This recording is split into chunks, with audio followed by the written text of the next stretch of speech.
Hello everyone, welcome back to my blog. So guys, আশা করছি খুব ভালো আছো, সুস্থ আছো, ফিট আছো। আর এই মুহূর্তে আমি দাঁড়িয়ে আছি নপাড়া মেট্রোতে। আর এদিকে দেখতেই পাচ্ছ মেট্রো একটা গাড়ি টুয়ার্ড দক্ষিণেশ্বরের দিকে যাচ্ছে। আর মোটামুটি আজকে ছুটির দিন, তাই ছুটির দিনে বেরিয়ে পড়েছি। একটু ঘুরু করতে, কারণ বেশ কিছুদিন ধরে কন্টিনিউ ডিউটি করেছি। তাই ডিউটিতে একঘেয়ে জীবনটাকে থেকে একটুখানি বেটার ওই চেঞ্জেস ব্যাপারটা লাগে। একটু ঘুরে আসি, চলো একটু ঘুরে আসি। হ্যাঁ, রোজ বাইরে বেরিয়ে মোটামুটি অফিসের চাপ তো থাকেই, তার সাথে স্টাফ ম্যানেজমেন্ট থেকে শুরু করে সমস্ত প্রবলেম থাকে, বাড়ির প্রবলেম থাকে, পারিপার্শ্বিক প্রবলেম থাকে, অনেক চাপের মধ্যে দিয়ে প্রত্যেকটা দিন কাটাতে হয়। বাট আজকে বেরিয়ে পড়েছি দিনতে, দেখা যাক কোথায় যাই। ঠিক আছে, চলো গন্তব্যস্থানে গিয়ে তোমাদের সঙ্গে দেখা হচ্ছে। চলো পাচ্ছ গাইস, এই মুহূর্তে মেট্রোর মধ্যে বসে পড়েছি কোভিড না বলতে সিনে, বাট সিনিয়ার সিটিজেন চলে আসলে উঠে যেতে হবে।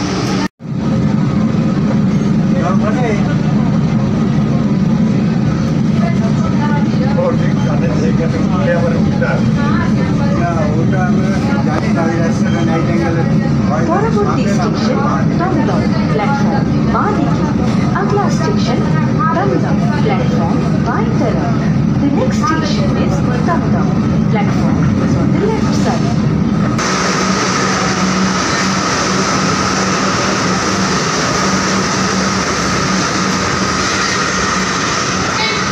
চাঁদনি চকে নেমে গেছি। আর চাঁদনি চকে নেমে এখন মধ্য কলকাতা এখন পায়ে হেঁটে ঘুরবো। যতটা কি ভালো লাগবে না লাগবে জানি না, কী এক্সপিরিয়েন্স হবে না হবে, মানে মন ভালো লাগার জন্য এখানে এসেছি। এটাকে এখন ট্যাপ করে গেট খুলতে হবে।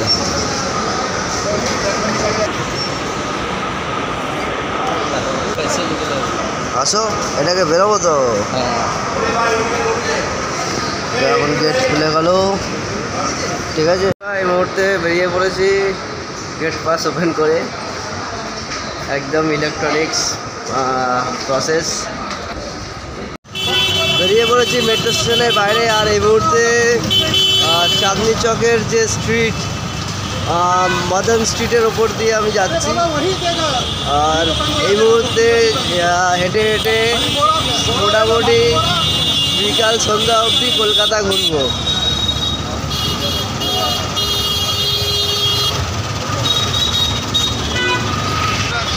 কলকাতাটা সেই প্রাচীন বিল্ডিং, ঠিক আছে। তো এই মুহূর্তে চাঁদনি চকের স্ট্রিট হয়ে এখন এই জায়গাটার নাম ঠিক জানি না, তবে প্রিন্সেপ স্ট্রিট মোটামুটি এই জায়গাটা এখন একটা ব্যানারে দেখতে পেলাম প্রিন্সেপ স্ট্রিট আছে। এখানে ফ্যান, ইলেকট্রনিক সমস্ত বিভিন্ন রকমের আইটেম পাওয়া যায়, মানে স্পেয়ার পার্টস যেগুলো বলি আমরা, ওয়্যার রিলেটেড সমস্ত, ইলেকট্রনিক্স রিলেটেড সমস্ত প্রোডাক্টস এখানে পাওয়া যায়। তো এখন হেঁটে হেঁটে যাচ্ছি সামনের দিকে। কোন দিকে যাব বুঝতে পারছি না, কোথায় রাস্তা, কোন দিকে যাচ্ছি। ভালো লাগছে কলকাতা ঘুরতে, আর ভালোই লাগছে বলতে পারো। বেসিক্যালি এখানে ইলেকট্রনিক্সের মধ্যে যেমন ওয়্যার রিলেটেড যত স্পেয়ার পার্টসগুলো আছে সেগুলো পাওয়া যায়। আর পাখার ব্লেড তো এখানে দেখতেই পাচ্ছ, সামনে পাখার সেই কভারগুলো ব্লেডের, সেগুলো এখানে পাওয়া যাচ্ছে। আর একটু আগে পেছনে যেটা দেখতে পেলাম, সেখানে এসির, পুরানো এসির যে স্পেয়ার পার্টসগুলো বা এসি যে খোলগুলো, সেগুলো ওখানে পাওয়া যাচ্ছিলো। বাট আমি অতটা দাম ফাম জিজ্ঞাসা করিনি। পাখা নিতে গেলে এই পাখাগুলো হচ্ছে বেস্ট অফ দ্য বেস্ট পাখা। সো গাইস, এই মুহূর্তে বেরিয়ে পড়লাম চাঁদনি চক মার্কেট থেকে। চাঁদনি চক মার্কেট থেকে বেরিয়ে যাওয়ার পর আর এখন সামনের দিকে হেঁটে চলেছি। এই মুহূর্তে এটা রয়েছে হিন্দ সিনেমা হল, দেখতে পাচ্ছ হিন্দ সিনেমা হলের এন্ট্রান্স। আর এসি হল পুরোটাই, বক্স অফিস, হিন্দ আইনক্স মনে হচ্ছে।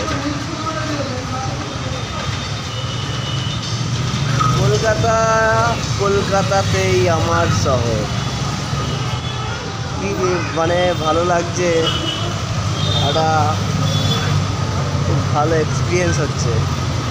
আর সবচাইতে ভালো লাগে কি কলকাতায় এসে আমরা গাড়ি করে ঘুরি, গাড়ি নিয়ে আসি, বাট এই কলকাতা শহরটাকে আরও বেশি করে বুঝতে গেলে পায়ে হেঁটে ঘোরা উচিত আমি মনে করি, যদিও আমি এতটা ভালো বুঝে উঠতে পারিনি। এই মুহূর্তে ওয়েলিংটনের দিকে হেঁটে চলেছি। আর এই যাওয়ার পথে বিভিন্ন রকম দোকান চোখে পড়ছে, দেখতেই পাচ্ছ। এখন যা দোকানগুলো রয়েছে সেগুলো টোটালি হার্ডওয়্যারিং মালপত্রের দোকান, মানে হার্ডওয়্যারিং যে জিনিসগুলো আমরা লোকাল দোকান থেকে পারচেস করি সেগুলো কিন্তু এখানে পাওয়া যাচ্ছে খুবই হোলসেল প্রাইস। বাট তোমরা এখানে এসো, দোকানদারা তো কাস্টমারকে দেখলে বোঝে যে কে হোলসেলের প্রোডাক্ট কিনতে এসছে আর কে একটা দুটো প্রোডাক্ট কিনতে এসছে। তো তোমাদেরকে এটা দেখে নিতে হবে। এখন আমার যেমন দরকার বাইকের কিছু স্পেয়ার পার্টস বা কিছু সাজগোজ করানোর মতন জিনিসপত্র, সের জন্য Wellington is the best option. আমি প্রচুর নেট সার্চ করেছি, ইউটিউব সার্চ করেছি, গুগল সার্চ করেছি, সব জায়গায় সার্চিং করে আমি দেখতে পেয়েছি যে ওয়েলিংটনে মোটামুটি বাইকের জিনিসপত্র পাওয়া যায়, স্পেয়ার পার্টস থেকে শুরু করে বাইক সাজানো, সব কিছু, বাইক রিমডেলিং করা। চলো ওয়েলিংটনে গিয়ে তোমাদের সঙ্গে কথা হচ্ছে।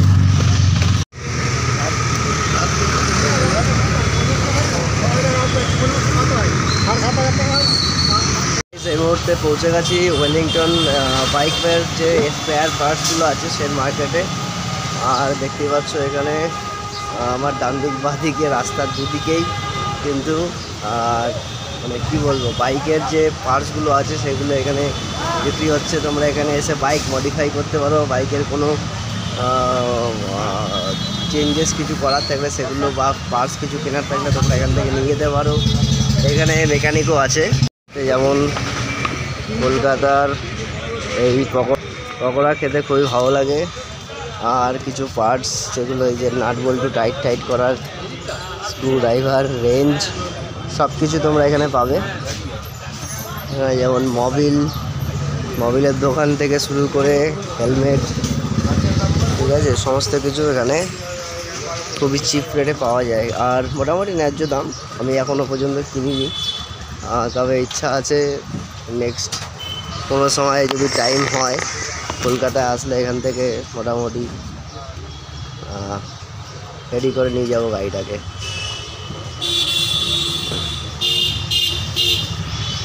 কলকাতার স্পেশাল লুচি সবজি, যেমন বাইকের মার্কেট দেখতেই পাচ্ছ, পুরোটাই এখানে মার্কেট। যেমন হেলমেট এখানে পাওয়া যাচ্ছে, সিট বেল্টের হেলমেট,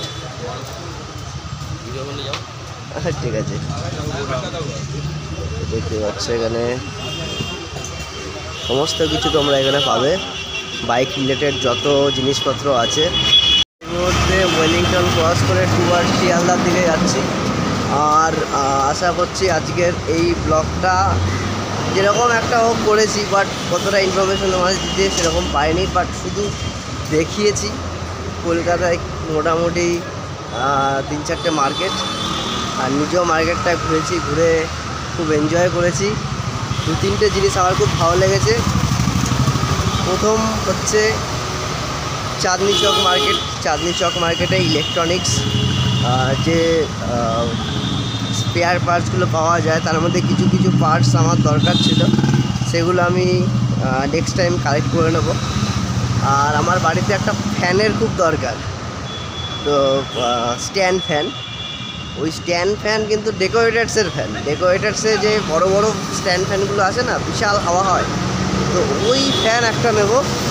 মোটামুটি আমি দামাদামি করিনি, বাট দাম জিজ্ঞাসা করেছি, সেটা যখন নেব তখন তোমাদের সঙ্গে শেয়ার করব। তো ওই একটা ফ্যান নেব। আর আরেকটা জিনিস হচ্ছে, আমি যেহেতু তোমরা সকলেই জানো আমার নিজের একটা গাড়ি আছে, মোটামুটি ভগবানের চোখ আছে, আশীর্বাদে তোমাদের ভালোবাসায়। তো সেইটার জন্য আমি গাড়িটাকে নিয়ে বাইরে রাইড করতে যাব। তো তার জন্য কিছু প্রিপারেশান আমার দরকার। ওই প্রিপারেশানগুলো নেওয়ার জন্য যে যে জিনিসগুলো আমার গাড়ির জন্য দরকার সেগুলো বা আমার প্রোটেকশানের জন্য দরকার, সমস্ত কিছু এই ওয়েলিংটন মার্কেটে পাওয়া যায়। এখান থেকে সেই জিনিসগুলো প্রত্যেক মাঝে মাঝে একটা একটা করে কিনে দেবো। তো চলো এখন বাড়ির দিকে যাই। মোটামুটি 1টা নাগাদ বাড়ির থেকে বেরিয়ে গেছি। এখন ঘড়ির কাঁটায় বাজে প্রায় 4:30 বা 4টে হবে, বা 3:30 হতে পারে, আমি ঠিক এখনও খেয়াল করিনি। তো চলো টাটা, নেক্সট ভিডিওতে দেখা হচ্ছে।